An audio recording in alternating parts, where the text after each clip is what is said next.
Welcome sa aming educational na vlog. Ngayon ay pag-uusapan natin ang tungkol sa isa sa mga tanyag na kabiasnan sa buong mundo. Ang kabiasnan ng Ilog Tigris Euphrates. Dami nating gagawin sa AP, no? Welcome back, my friends!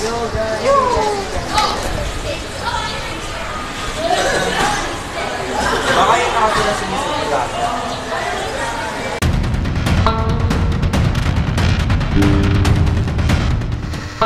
Ang mga ilog Tigris at Euphrates ay dalawa sa pinakamahalagang ilog sa gitnang silangan na dumadaloy sa Turkey, Syria at Iraq. Inupo nila ang kornang rehiyon ng Mesopotamia, na kilala bilang Fertile Crescent at gumanap bilang mahalagang papel sa pag-unlad ng mga sinaunang kabiasnan. Ang Tigris at Euphrates region sa Mesopotamia ay may init at tuyong klima kung saan umaasa ang mga sinaunang tao sa irigasyon mula sa ilog dahil sa kakulangan ng ulan. Nabuo rito ang organisadong lipunan sa mga lungsod-estado gaya ng Ur at Babylon. Pinamumunuan ng mga hari at pinaniniwalaan ng maraming Diyos. May malinaw at antas na lipunan mula sa Maharlika hanggang sa Alipin, na nakagawa sila ng mahahalagang ambag tulad ng cuneiform, gulong, ziggurat at Code of Hammurabi. Ang kabiasnan sa Tigris at Euphrates ay nagbigay ng mga halagang ambag tulad ng cuneiform na sistema ng pagsulat, gulong, irigasyon at Code of Hammurabi na nagpatibay sa komunikasyon at kultura, transportasyon at batas. Dahil sa mga teknolohiyang ito, lumawak ang interaksyon ng mga tao sa lipunan. Nagkaisa sila sa pamamahala ng tubig at ani, nagtatag ng mga lungsod-estado at nakipagkalahalan sa ibang mundo.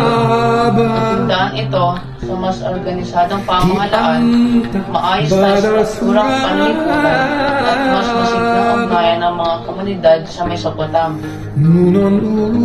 Ang mga lalaki ay nagsusuot ng tunika o paldang lalana habang ang kababaihan ay may mahahabang lina na damit na may alahas at belo.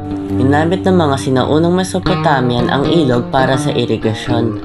Nagtayo ng mga strukturang gamit ang putik, nagsuot ng damit ayon sa klima at inangkop ang kanilang pamumuhay patay sa kapaligiran.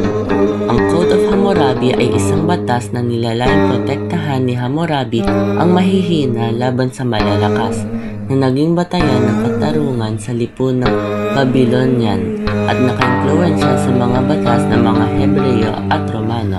Ang prinsipyong mata sa mata o lex talionis ay nangangahulugang ang parusa ay karaniwang tumutugma sa bigat ng krimen. Sa kalaw ng batas ang mga usaping sibil, kriminal, pampamilya at pangkalakalan.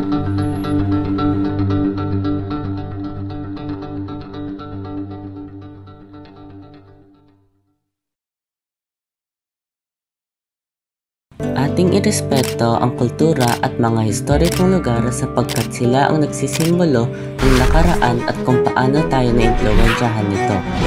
Dahil ito ang ugat ng mga sinaunang kabiasnan. Ang kanilang mga ambag sa agrikultura, matematika, arkitektura at pamahalaan ay nagsilbing pundasyon ng maraming aspeto ng modernong pamumuhay. Inikilala natin ang karunungan, pagkamalikhain at katatagan ng mga taong humubog sa daigdig.